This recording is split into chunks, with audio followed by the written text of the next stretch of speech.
एक समय की बात है, भारत के एक छोटे से गांव में, जहां चारों ओर हरियाली फैली थी, वहीं एक ऐसा खेत भी था जो हमेशा सूखा रहता था। यह खेत था रामू काका का। रामू काका, जो जीवन भर अपनी जमीन को माँ की तरह पूजते थे, इस बार भी सूखे की मार से जूझ रहे थे। रामू काका अपने खेत में उदास मन से हल चला रहे हैं। पसीने से लथपथ हो चुके हैं। वह मिट्टी को छूते हैं जैसे उससे बात कर रहे हों।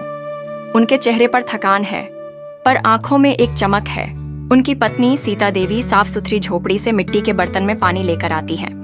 वह रामू काका के पास आकर बैठ जाती हैं। सुनिए जी, थोड़ा आराम कर लीजिए। इस साल भी बारिश ने धोखा दिया है। जमीन अब कुछ देती ही नहीं। हम कब तक ऐसे ही जिएंगे? अरे सीते, हिम्मत मत हारो। सूरजमुखी का फूल भी तो धूप में ही खिलता है ना। आज नहीं तो कल ये धरती माँ हमें जरूर फल देंगी। हमें बस उम्मीद बनाए रखनी है और मेहनत करते रहना है। काश हमारा बेटा मोहन यहाँ होता। वो शहर चला गया, मगर माँ बाप की हालत से अनजान है। सब कुछ तो इस धरती के सहारे ही है। हमने उसे पढ़ाया लिखाया इसी दिन के लिए। अगर वो शहर में कुछ कर पाया तो शायद हमारी अगली पीढ़ी को ये हालत ना देखनी पड़े। हमें अब सिर्फ धरती से नहीं, अपनी औलाद से भी उम्मीद रखनी होगी। रामू काका की उम्मीद कभी नहीं मरती थी, लेकिन पेट की भूख और घर की जरूरतें उन्हें हमेशा चिंता में डाल देती थी। अगले दिन रामू काका अपने घर का राशन और अगले मौसम के लिए बीज खरीदने के लिए गांव के बाजार की ओर चल पड़े। उनके पास पैसे नहीं थे, इसलिए उन्हें उम्मीद थी कि चतुर बनिया उन्हें कुछ उधार दे देगा। बाजार में चहल पहल है। चतुर बनिया अपनी बड़ी और चमकदार दुकान पर बैठा है, ग्राहकों से घिरा हुआ है। उसके चेहरे पर हमेशा एक धूर्त मुस्कान रहती है। राम राम बनिया जी, थोड़ा आटा दाल और सूरजमुखी के बीज चाहिए थे। इस बार बारिश ने साथ नहीं दिया। आप थोड़ा उधार दे दो, अगले कटाई में चुका दूंगा। अरे रामू काका, तुम फिर आ गए। तुम्हारा उधार पहले ही इतना हो गया है कि मेरी उम्मीद भर गई है। तुम क्या चुकाओगे? तुम्हारी जमीन तो कुछ उगाती नहीं, बस सूखे पत्तों की तरह दिखती है। बनिया जी, खेत हमारा मंदिर है, कभी तो फल देगा। आप बस इस बार मदद कर दो, भगवान देख रहे हैं। भगवान देखे या ना देखे, मैं तो हिसाब देखता हूँ। पिछले साल के गेहूं का उधार अभी तक नहीं चुकाया, ऊपर से नया मांग रहे हो। इस बार मेहनत दोगुनी करूंगा। बस बच्चों के पेट का सवाल है। जो दया दिखा रहे हो वो एक दिन लौट कर जरूर आएगी।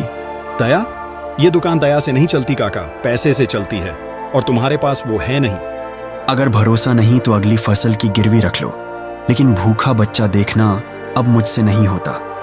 गिरवी की बात कर रहे हो? ठीक है, मगर शर्त मेरी होगी। अगर महीने भर में उधार नहीं चुकाया तो जमीन मेरी समझूंगा, और कागज पर दस्तखत अभी करने होंगे। जमीन मेरी माँ है, किसी को सौंपने से पहले 100 बार सोचूंगा।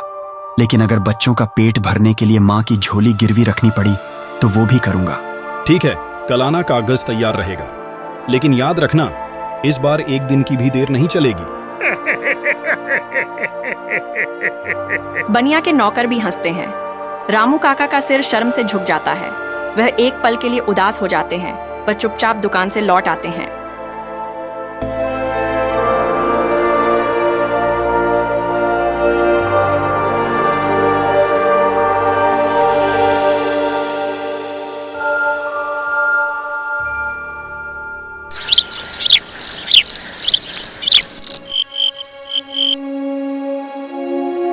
क्या हुआ जी? बनिया ने मना कर दिया?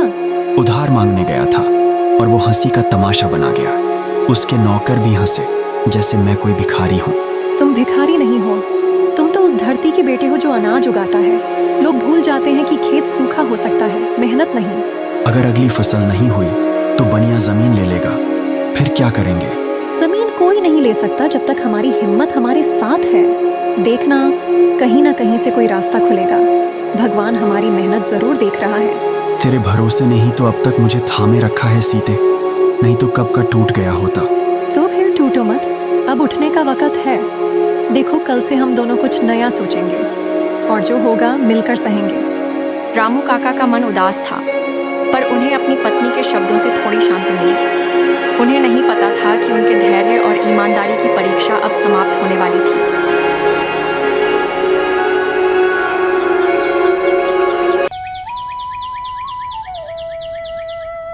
अगली सुबह रामू काका अपने खेत में अकेले बैठे थे, उदास। वह अपनी किस्मत को कोस रहे थे। उन्हें लगा कि शायद इस बार उनकी उम्मीदें टूट जाएंगी। लेकिन तभी एक हैरान करने वाली घटना घटी। अचानक आसमान से एक तेज सुनहरी रोशनी उनके पास आती है। यह रोशनी धीरे धीरे एक सुंदर और अलौकिक परी का रूप ले लेती है।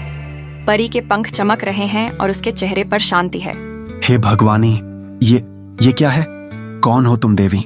रामू काका, मैं कोई साधारण इंसान नहीं, एक दिव्य शक्ति हूँ। तुम्हारे सच्चे दिल की पुकार मेरे कानों तक पहुँची है। मैं तो बस एक गरीब किसान हूँ देवी। मेरी तो सिर्फ मेहनत ही मेरी पूजा है।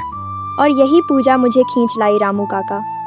तुम्हारी ईमानदारी, तुम्हारा धैर्य और तुम्हारा प्रेम, ये सब अनमोल हैं।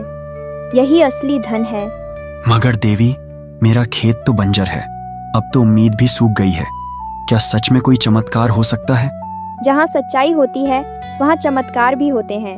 ये लो, एक जादुई बीज, इसे बो दो। लेकिन ध्यान रहे, ये सिर्फ उसी के लिए फलता है जिसका दिल लालच से दूर हो, सेवा से भरा हो। देवी, क्या मैं इस योग्य हूँ? तुम जैसे लोग ही इस धरती की असली शक्ति हो रामू काका। इस बीज का जादू तुम्हारी नीयत पर निर्भर करेगा।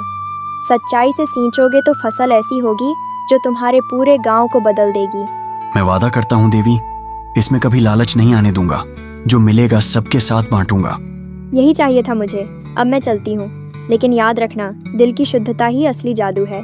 परी एक चमकता हुआ छोटा सा रंग बिरंगा बीज रामू काका के हाथ में रखती है और फिर धीरे धीरे रोशनी में बदलकर गायब हो जाती है।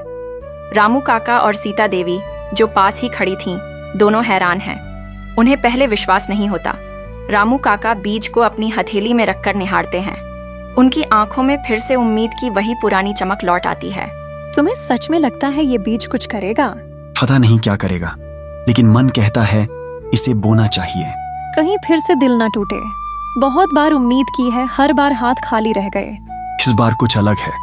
न जाने क्यों इस बीज को देखकर मन में एक भरोसा सा जागा है। अगर तुम्हें भरोसा है तो मैं भी साथ हूँ।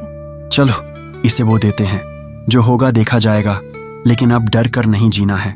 वे तुरंत खेत में एक छोटा सा गड्ढा खोदते हैं और उस जादुई बीज को बड़े ही प्यार और उम्मीद से उसमें बो देते हैं। एक छोटे से जादुई बीज ने रामू काका के मन में एक नई उम्मीद जगा दी। उन्हें विश्वास था कि अब उनकी मेहनत जरूर रंग लाएगी। सुबह होते ही रामू काका और सीता देवी अपने खेत की ओर दौड़े। जो उन्होंने देखा उस पर उन्हें विश्वास ही नहीं हुआ। जहां उन्होंने बीज बोया था वहां एक विशाल और सुंदर पौधा उगाया है। उस पर सिर्फ एक ही लेकिन बहुत बड़ा चमकता हुआ और सुगंधित फल लगा है, जो सोने की तरह चमक रहा है। हे भगवान, यह तो किसी सपने जैसा है जी।